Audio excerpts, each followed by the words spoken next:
എൻ്റെ ഒരു സുഹൃത്ത് വന്നിരുന്നു കഴിഞ്ഞ മാസം. കാശ്മീരിൽ നിന്ന് എന്നെ കാണാൻ വന്നവനാണ്. അയാൾ ഭാര്യയും ഉണ്ടായിരുന്നു. യാത്രാമധ്യേ ഒരു സ്കൂളിന്റെ കെട്ടിടം കാണിച്ച് അയാൾ പറഞ്ഞു, ഇതെന്താന്ന് ചോദിച്ചു. ഞാൻ പറഞ്ഞ സ്കൂളാണ്. It A school? അത് സ്കൂളാണ്. പ്രൈവറ്റ് സ്കൂൾ അല്ല, ഇറ്റ്സ് എ ഗവൺമെന്റ് സ്കൂൾ. നമ്മളെല്ലാം മറന്നുപോയോ 10 കൊല്ലം മുമ്പുള്ള കേരളത്തിന്റെ കാര്യങ്ങൾ. അന്ന് UDF ഭരണമായിരുന്നു. വലിയ പട്ടിക വന്നു. ആ പട്ടിക കുറേ സ്കൂളുകളുടെ പേരാണ്.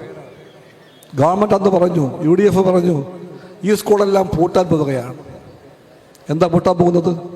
ആ സ്കൂളൊന്നും ഇക്കണോമിക്കല്ല, ലാഭകരമല്ല.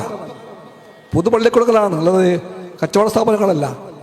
സർക്കാർ സ്കൂളുകൾ പൂട്ടാൻ പോയപ്പോൾ അന്ന് ഗവൺമെന്റ് പറഞ്ഞു, പൂട്ടാൻ കാരണം അവ ലാഭകരമല്ല, അതുകൊണ്ട് അത് പൂട്ടാൻ പോവുകയാണ്. ആ സ്ഥിതിക്ക് മാറ്റമുണ്ടാക്കിയത് ആരാണ്? വിദ്യാലയങ്ങൾ ലാഭത്തിൻ്റെയും നഷ്ടത്തിൻ്റെയും കണക്ക് നോക്കി തുറക്കേണ്ടവയല്ല, പൂട്ടേണ്ടവയല്ല. അത് അവകാശമാണ്. തലമുറയ്ക്ക് അവകാശമുണ്ട് പഠിക്കാൻ. ആ പാഠം LDF അറിയാമായിരുന്നു. അതുകൊണ്ട് ഈ സർക്കാരിൻ്റെ കീഴിൽ ആ പട്ടികയില്ല. പൂട്ടാൻ പോകേണ്ട ഒറ്റ പള്ളിക്കൂടവുമില്ല LDF ആഴ്ചയിൽ കീഴിൽ. എന്ന് മാത്രമല്ല, എല്ലാ പള്ളിക്കൂടങ്ങളുടെയും മുഖച്ഛായ മാറി, എല്ലാ സ്കൂളും മാറി.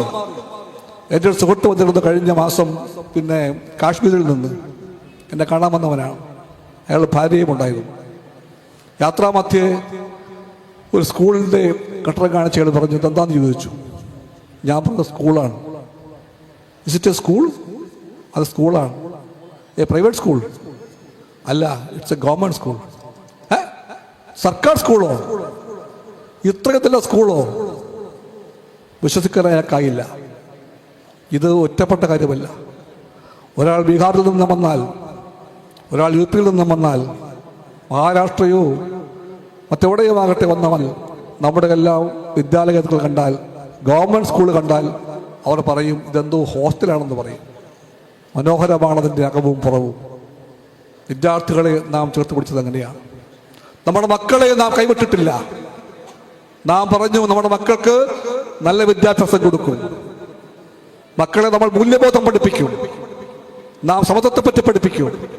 അതുകൊണ്ട് സമത്വത്തെ നിരാകരിക്കുന്നതിനെയും നമ്മൾ വളം വെച്ചു കൊടുത്തില്ല. ഇത് ചെറിയ കാര്യമല്ല. നയങ്ങളിലെ വ്യത്യാസമാണ്. വ്യത്യാസം അതുകൊണ്ട് അക്ഷരം മാത്രമല്ല. വലതുപക്ഷത്തിൻ്റെ എല്ലാ നാവുകളും പറയുന്നു വ്യത്യാസമൊന്നുമില്ല എന്ന്. LDF-ഉം UDF-ഉം എല്ലാം കണക്കാണെന്ന് പറയുന്നു അവർ. LDF-നകത്തൊരു എല്ലുണ്ട്, UDF-നൊരു U ഉണ്ട്.